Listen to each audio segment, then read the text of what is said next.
নমস্কার। আজ জন্মাষ্টমী। সমস্ত বন্ধুদের অনেক অনেক শুভেচ্ছা রইল এই শুভ উৎসবের জন্য।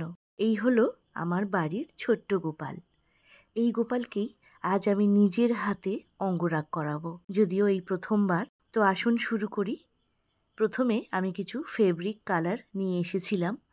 তো চুল করার জন্য কালো রঙটাই আমি এখানে ব্যবহার করলাম। ফেব্রিকের কালো রঙ দিয়ে চুলটাকে আমি আস্তে আস্তে করে রং করে নিচ্ছি। তারপর চোখগুলো এঁকে নিতে হবে। তবে এই চোখ আঁকা কিন্তু ভীষণই কঠিন একটা ব্যাপার। তো প্রথমে চোখটাকে আমি সাদা ফেব্রিক দিয়ে কালার করে নিলাম। এই রঙটা একটু শুকোতে হবে, তারপরে অন্যান্য কাজ। তিলকগুলোকে কেটে নিচ্ছি। সাদা রং দিয়ে যে অংশগুলো করা যায় সেইগুলোই আগে আমি করে নিচ্ছি। তো আগে যে অঙ্গরাগ করা ছিল সেইগুলো অনেকটাই উঠে গেছে, আপনারা দেখতে পেয়েছেন।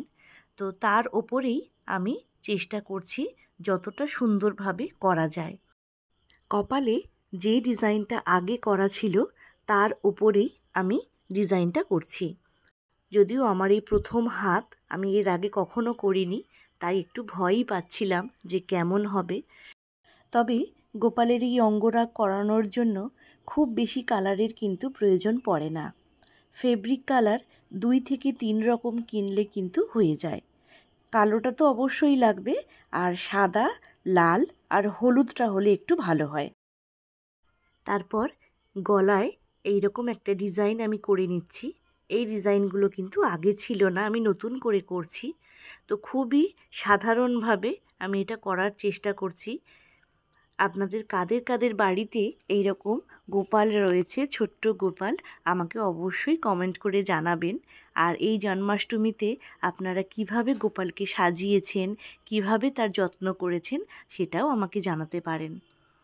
তো সাদা রঙের যে কাজগুলো ছিল সেগুলো করার পর আমি লাল রঙটা ধরেছি।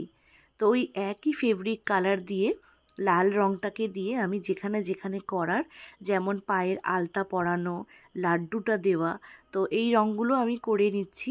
এগুলো কিন্তু প্রত্যেকটাই ডবল কোট করে করতে হবে। তিলকের মাঝখানেও একটু লাল রং দিয়ে সরু করে একটু লাইন করে দিলাম। তারপর ঠোঁটের অংশ চলে এসেছি। ঠোঁটটাকে সুন্দর করে চেষ্টা করছি করে নেওয়ার। আর সাদা রঙের যে ডিজাইনগুলো করেছিলাম তার মাঝে মাঝে একটু লাল দিলে কিন্তু এটা খুব সুন্দর ফুটে যায়।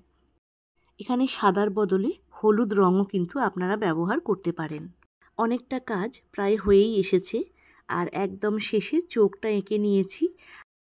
2 কানে আমি একটু পিঙ্ক কালার ব্যবহার করেছি, তবে সাদা আর লাল মেশালেই কিন্তু পিঙ্ক কালার চলে আসবে, আলাদা করে পিঙ্ক কালার কিনতে হবে না। তো আজকের এই ছোট্ট ভিডিওটা আপনাদের কেমন লেগেছে অবশ্যই জানাবেন। আর সবাই খুব সুন্দর করে গোপালের পুজো করুন, জন্মাষ্টমী পালন করুন। সবাই ভালো থাকুন, সুস্থ থাকুন। আবারও দেখা হবে।